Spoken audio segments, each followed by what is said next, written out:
Sometimes when the night is long and shadows seem so lonely, you look around and wonder where to turn.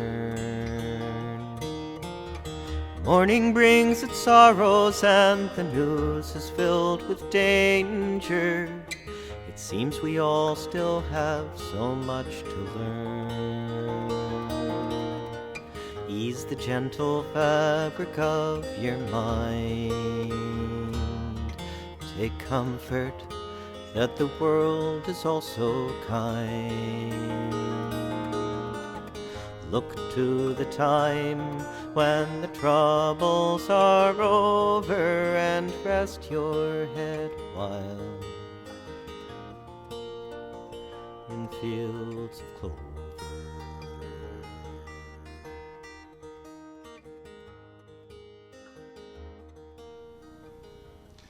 We are all seekers on a quest to discover truth and meaning. Sometimes we are lucky to find the answers all wrapped up and waiting for us. But at other times we find that truth has a way of coming in disguise or in unique ways. Let us use this knowledge as an acknowledgement that we need to always be open to finding it, and that we are really on a never-ending journey toward discovering lessons about life in special places, in unique ways, and that we learn from many others. Welcome to our Channing Memorial Church Sunday web service. We're happy that you're looking at our Channing Church YouTube channel and that you've decided to join us. I light our chalice today, the symbol of our Unitarian Universalist faith, as a reminder that though we are apart, we are a community.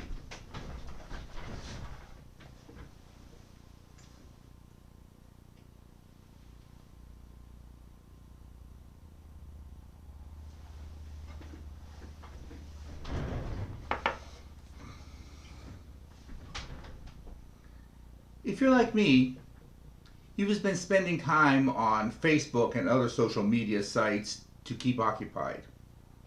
That means that you, like me, are finding hundreds of articles and essays about the spread of the virus, the politics behind the government decisions, ways to stay safe, how to invest in times of crisis like this, the pros and cons of opening businesses and lifting the restrictions, the ridiculous comments that come out of the mouths of some politicians, new and easy recipes to make because we're tired of cooking for the whole family, and the best museums that we can go to virtually, and perhaps most important for some people, ways to keep kids from killing each other or for us killing them. It's all good information, I guess. But a little while ago, I started to wonder if there are people posting deeper reflections about living in and through this plague. So I looked around on the internet to see what I could find about emotional, cultural, and spiritual matters regarding this time. And I found some gems of wisdom from monks and mothers and psychologists and authors and ministers and business people. Their reflections are too good, I think, to let them go off into the dark corners of the internet. So for today's message, I decided to offer for your consideration some of these reflections with the hope that they will connect to your spirit.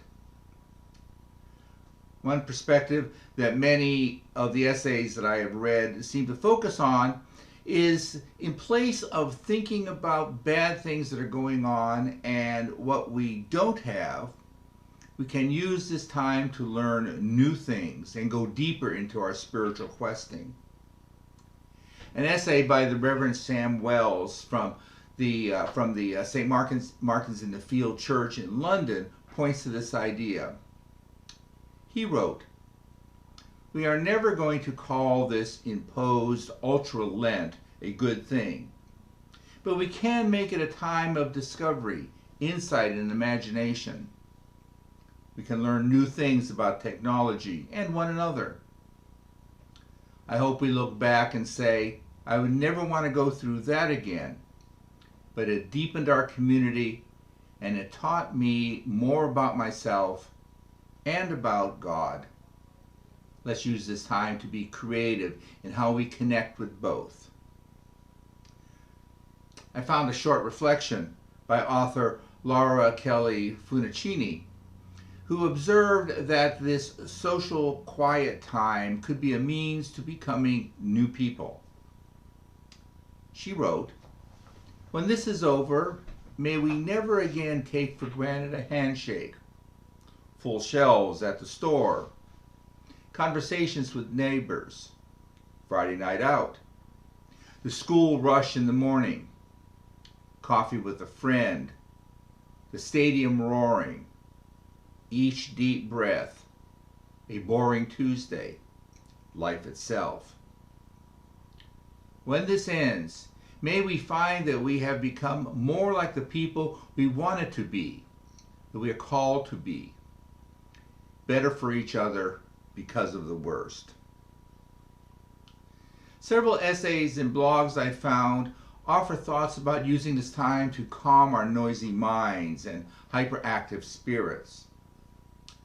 I found freelance writer and obviously a yard work aficionado Tom Hofford's essay to reflect on this by his comments about the value of pulling out weeds at this time. He writes, "Here we are, insisting that we are just too busy to pull out our weeds. So we pay someone else to do that chore for us. Sure, they have the occupational hazards of such a job, but they also gain a therapeutic value that too many of us pass up. It is a huge missed opportunity for the peace of mind, for an appreciation of God's creation, as many of us are self-quarantined and even a little stir-crazy, trying to find something meaningful amid these restrictions. Pulling weeds in itself should be something doctors prescribe. Its homeopathic powers are extraordinary for one simple reason. It eradicates so many poisons from our ecosystem of well-being. We don't tend to our own gardens or our lives nearly enough. As we try to begin our spring cleaning and our spiritual cleansing, I propose an idea. Consider inviting your neighbors to join the process, if not physically, then as a neighborhood project, and you be the coordinator of the neighborhood, leading us to more conversations and more human connections. I found an essay by Dr. Diane Austin, an applied environmental anthropologist at the University of Arizona, that reflects on a similarity of our current situation with the COVID-19 and the Deepwater Horizon disaster that happened 10 years ago this week. Her reflection offers ideas on how to live into a better mental space. Dr. Austin's essay said, "While walking in the park Sunday morning, I began reflecting on similarities between the unfolding COVID-19 pandemic and the Deepwater Horizon disaster, which began with the blowout of the Macondo well in the Gulf of Mexico on April 20, 2010.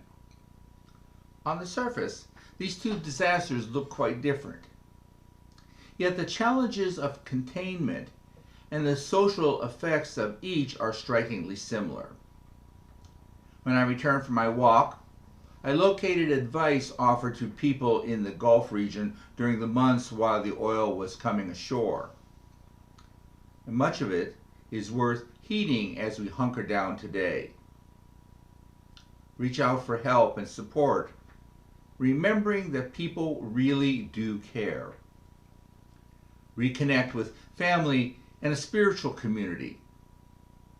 Do things that help you refresh and recharge yourself, whether that is spending time with others virtually or at a safe distance, or alone. appreciate a sense of humor in yourself and others. One thing that keeps me going through moments of loneliness and anxiety is imagining how lovely it will be to see my friends again, wrote Wendy Levy, a resident of Brattleboro, Vermont, in a community blog. To hug them, to sit next to them, to have them over for meals and games and tea, or just because. I don't know when we can do that again. Nobody really knows. But that's the other thing that has helped me, the knowledge that we really do not know. So then, why dwell on anxious thoughts about what ifs if there's no way to know? A slightly different take on this current situation is offered by Benedictine monk brother David Steidl-Rotz, the founder of Network for Grateful Living. He suggests that we should live even in challenging and uncertain times with a grateful heart. Brother David wrote, "Gratitude isn't reserved just for that which is pleasant. Rather, it is an embrace that accepts and includes the greatest fulfillment of life, the entirety of our experience. In times of uncertainty, it serves us to reflect on how gratefulness can help us calm us, reduce fears, open us to greater charity and love. Gratitude is not a panacea. It may not cure or solve our anxiety or concerns, but it can foster ease, connection, kindness, and well-being, all valuable qualities which would be good to go viral at this time. In the midst of a focus on how much is being lost, keep noticing all the blessings that remain. Allow yourself to appreciate and be in awe of that is available to you. Phones, electricity, showers, the beauty of the natural world, the services and systems that serve our ability to function, and so much more." And I found a short quote by Eddie Hillesum, a young Jewish Dutch author who was killed in Auschwitz in 1943, that also reminds us of the value of living with a grateful heart in difficult times. She wrote in her diary, "As life becomes harder and more threatening, it also becomes richer. Because the fewer expectations we have, the more the good things of life become unexpected gifts that we can accept with gratitude." And finally, Eleanor D'Amato captures in her reflection, musing on aloneness and unstructured time, the complexity of living in these times. Quarantined. No place to be except home, and no place to go that I ought to. Like the first day of vacation. I feel relief. No pressing appointments, no deadlines, no forced conversation, no places I have to drive to. Just a lot of glorious time to do what? I know what. I'll get on eBay and sell those homely Hummels that I never wanted in the first place. And those invisible cobwebs under the china cabinet. Time to stage an assault with the vacuum. How about I get creative? I'll raid the pantry for dried beans and make my own version of vegetarian chili. That was week 1. Now I begin to suspect that behind the open door of endless choices lurks nothing but more endless choices. Buck up, Girl Scout in me says. Let's make some lemonade out of these lemons. Oh yes. I have better things to do. At last I'll write my novel. Or maybe not. Maybe instead I'll read a novel. I nestle the book on my lap, but my eyes wander toward an age spot on the back of my thumb. Is this new? I ask myself, feeling a little tremor of fear in my stomach. I think it's changed, getting bigger. Is it darker? Okay, enough of this meandering on the dark side. I'll go for a walk, breathe in the fresh air. I put on a sweatshirt and head toward the beach. Now this is living. The sun sparkles over the water like a blanket of crushed diamonds, and I take myself down to where the sand is hard packed by the retreating tide. I head along the shoreline at a brisk pace, my ears pounding with the crash of the ocean and the shuddering of the wind. Good Lord, I am in the embrace of more beauty than anyone deserves. And then I come to the end of the beach, where the dunes run smack into the boulders at the bottom of a rocky cliff. Suddenly I'm aware of my aloneness. And then my card catalog of things to be afraid of flips open before my eyes. Could there have been someone following me? I look around. There isn't a soul to be seen the whole length of the beach. Is that good or bad? I take the path through the dunes, and there my disaster catalog has more cars to show me. If I fall and can't get up, no one would find me till tomorrow, if ever. If a bunch of dogs are let loose to run on the beach, they'll come after me. I'm back on the road and up my driveway in the house, door locked behind me. I give the chili a stir. For company, I turn on the television and mute the sound and begin to relax. Now, what shall I do this evening? All of these are wonderful gems of wisdom out there among the mundane COVID-19 news articles. Useful for possibly altering, possibly finding ways to orient our life now and into the future. So I encourage you to go search for them and then take time to reflect on life and live life. What else do we have to do? Each of us have joys and sorrows and concerns and gratitudes in our lives. Now, as I light candles, I invite you to share yours into the universe.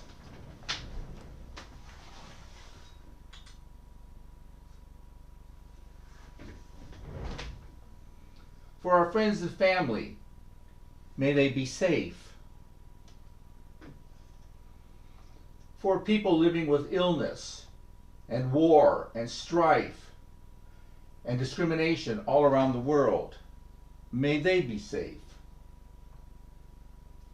For our healthcare workers and first responders and post office workers and delivery people, all trying to make our lives a bit more normal. May they be safe and know that they are appreciated. And finally,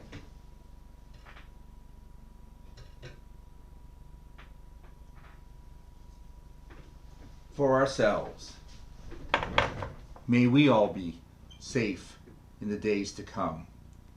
So be it. My friends, the Spirit of Life, offered to us by Channing Memorial Church's music director, Janet Grant.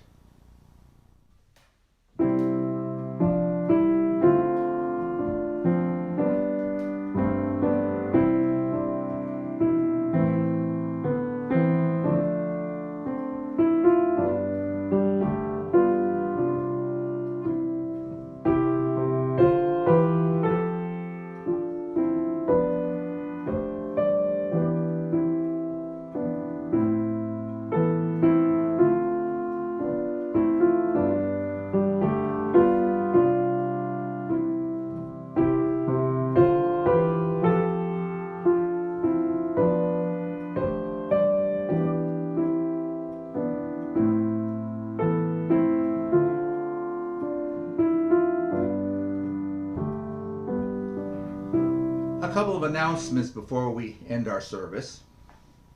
If you would like to join our Wednesday coffee break Zoom chat and our newly forming men's chat on Saturday mornings, email me at minister@channingchurch.org by Tuesday morning so I can send you an email with the URL to sign on to these chat rooms. If you often put a contribution in the offering plate in addition to your pledge, please consider writing a check to Channing Church for the amount of your offertory donations. Because even though we are not meeting, the church has expenses to keep it open and keep it running. And finally, if you have found this message and my other messages to be helpful to you, let your friends know about them and know about Channing Church.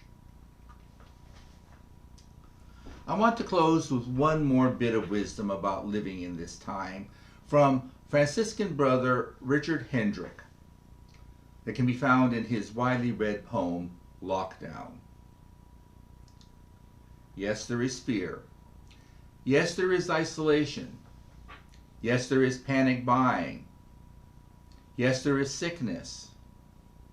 Yes, there is even death.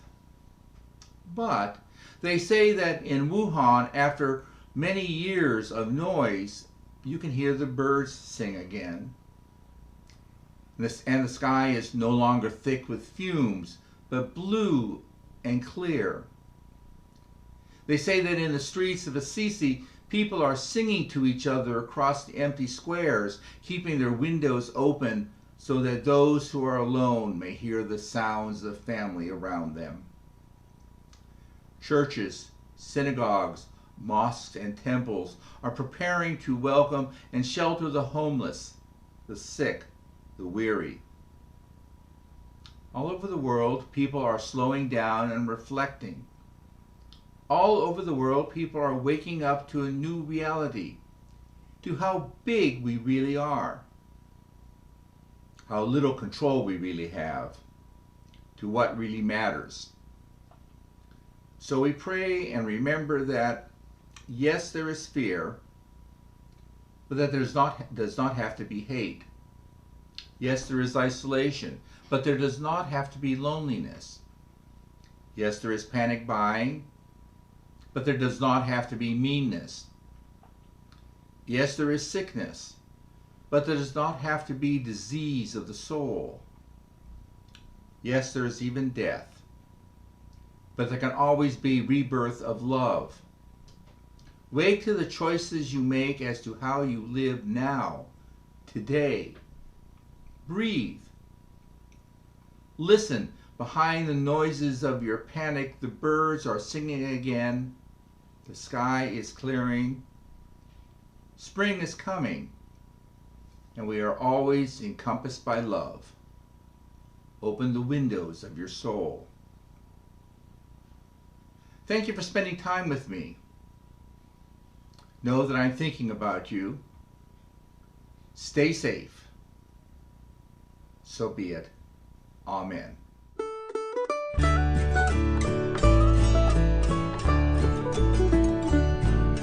Sometimes our living gets so dark and lonesome, it seems like there's nothing we can do. So we reach out to each other, raise a song together, let our voices carry us through. We are singing through the hard times, singing through the hard times, working for the good times to come. We are singing through the hard times,